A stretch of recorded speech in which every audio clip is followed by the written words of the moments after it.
this is Jay, 1981 Ration of Food Review, and today we're going to be looking at the Nestle Classic 1927 chocolate bar. I came across this bar one day when I was out shopping and it looked really cool. I was thinking the Roaring Twenties. I mean, that's what they call the 20s, the Roaring Twenties, so I figured the bar must be really high quality, really special.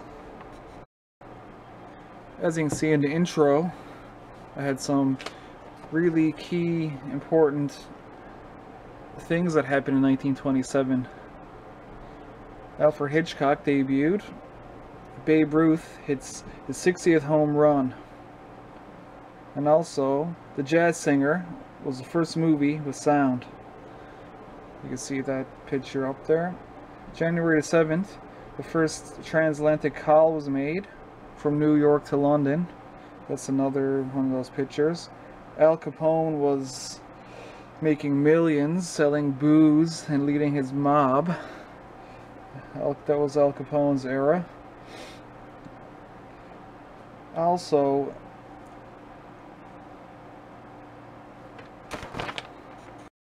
they also made a land speed record with a 1,000 horsepower Sunbeam car at Daytona. It was 203.75 miles per hour. Jack Dempsey finished up his career in 27. And also, I believe you pronounce it, the Savoy Conference that was held in 1927. An international conference discussing electrons and photons, I believe. That's what I researched. And 17 of the 29 attendees were or became Nobel Prize winners, and one of those people that were included in that was Albert Einstein, as you can see in one of the other pictures. So that's a few key things about 1927. 1927, the Roaring Twenties. Cinemas, automobiles, radios, airplanes, bootleggers such as Al Capone, booze, that's what he's bootlegging, flappers. You guys know what flappers are? They're basically free women, free and fun women trying to shake off the shackles of oppression. For years women were held down and they had to act a certain way. They had to be seen and not heard and listen to their men. But the 20s were ushering in a new type of woman that liked to smoke and drink and listen to jazz music and dance. So they called those ladies flappers, which I never heard of before I started looking up information on the 20s and 27 in particular. But I checked out, I was reading information on all of the 20s. World War that ended in 1918. People were eager to enjoy life in the 20s, and a number of new inventions added to the excitement. There was also things like vacuum cleaners. The first modern type washing machine with a spinner was invented in 27. The economy seemed to be good in the 20s. Money was more free-flowing in certain cases, and like any period of time, even when things are going good, there's still people that may not be doing so good. But just from what I gathered, it seemed like a big transition time from the ways of old to a more modern day era, from where people were working and owning their own land and working at their own jobs and farms and doing their own thing, from things switching to a more modern day as we have it today. That's just my take on it. You can read all of that yourselves. It's all kinds of information on the 20s. I mean, I'm not going to get into talking about the 20s. I could be here for years talking about that. That's just a little overview of the 20s. That's just the build up for trying out this bar. So without further ado, I'm going to open this up.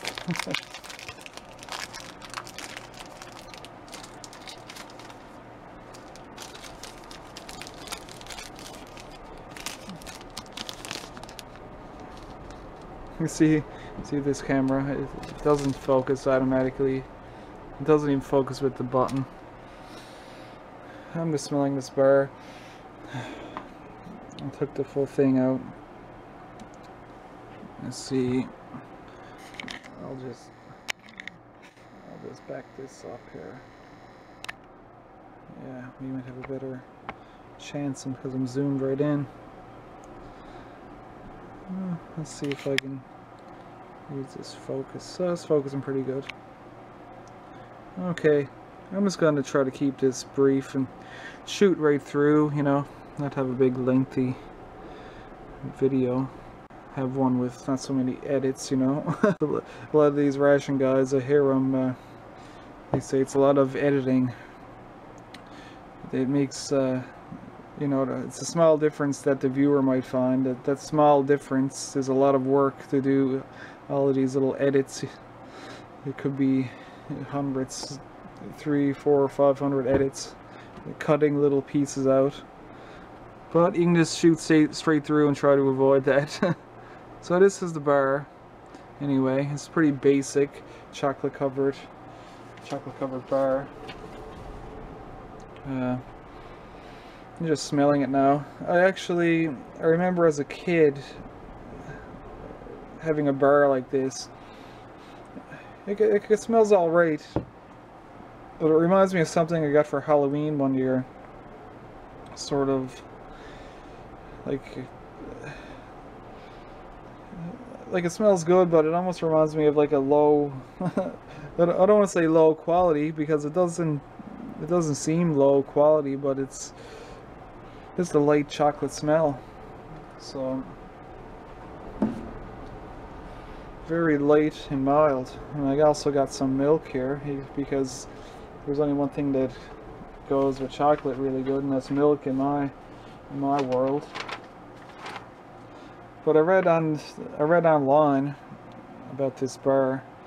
It's milk chocolate covered wafer with hazelnut cream filling. So I've seen on the package. Let's see if you can see that there. You see? I think it's focusing, yeah. There's hazelnuts on it. I figured it was 1927 gold packaging, the roaring 20s. I'm gonna get this bar. It's gonna be thick, high quality chocolate. It's gonna be some filling in the middle, like a Ferrero Rocher or a Lindor type high quality chocolate. And I figure it's gonna be all kinds of big hazelnuts. It's gonna be a really extravagant chocolate bar. And then I get something like this. So let's just take a bite. Anyway, it's just a basic chocolate covered wafer bar. It's almost exactly like the bar I got for Halloween that year. I mean, it's a real letdown. I mean, it's okay. It's just a chocolate covered wafer bar with chocolate in the middle. Just like an average bar. I mean, it tastes fine, but you know, where are the nuts? Where's the thick filling? Where's the thick chocolate on the outside? Yeah, I mean, I paid $1 for this. It's not even worth $1. I'd probably pay 50 cents for it at the most. That's what I feel about it. They could have had a chocolate, something like this on a Kit Kat bar chocolate, something of that quality. That would have been a lot better. But you know, it's a light, crispy snack with light chocolate. I mean, it's probably suitable for someone that was born in 1927. Like, it's suitable for an old person like that, they can put it in their mouth and let it soak into a mush and eat it like that, because it's really nothing to it. It's not much going on with this bar. Like, it's probably better if I went back in the 20s, if I could go back in time and get like a Hershey bar, or if I had a chocolate bar that is actually from the 20s, like a Hershey bar or something like that, and ate that right now, it would probably be head and shoulders above this. It's a really disappointing bar. There's not much to it. And I'd rather a Kit Kat bar, a Snickers, Butterfinger, Arrow, anything. Like, yeah, this bar is good. It's no off taste. It's edible. Everything is fine, but it's almost like those really cheap wafer cookies you get at the supermarket. You get a big bag for like $1, like a big bag of them. Only for those ones don't have chocolate on them, but they're not chocolate covered, but it's like just a really cheap sort of chocolate bar. Have the same satisfaction as if you ate a Kit Kat or a Butterfinger. So, I mean, I don't know what to say about it.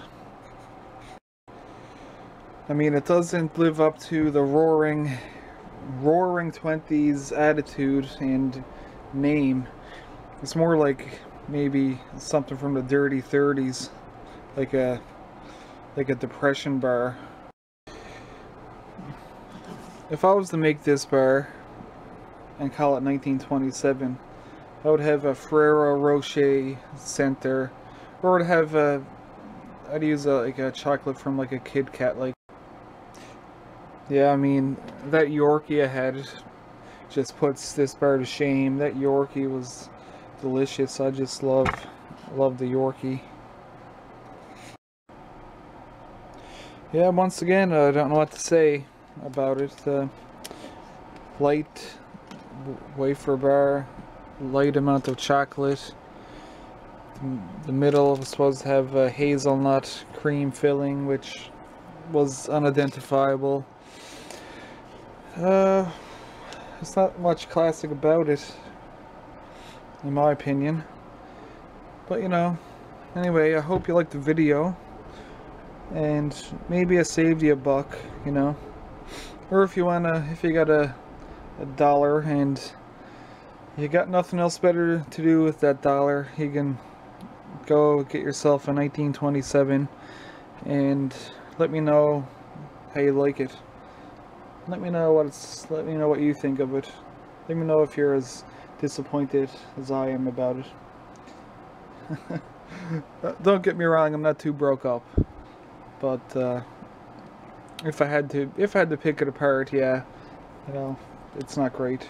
It's edible. It's something that you can eat, but it's nothing you're not gonna be blown away by this bar. Well, anyway, this is Jay 1981 for Rational Food Review. I hope you liked the video, and I'll be coming back soon with something new, old, or something even homemade, hopefully. Alright. Cool. I'll see you guys later. As if anyone is out there. Maybe I'm just doing this all alone. Maybe these guys from 1927 can see this and fix this problem. See ya.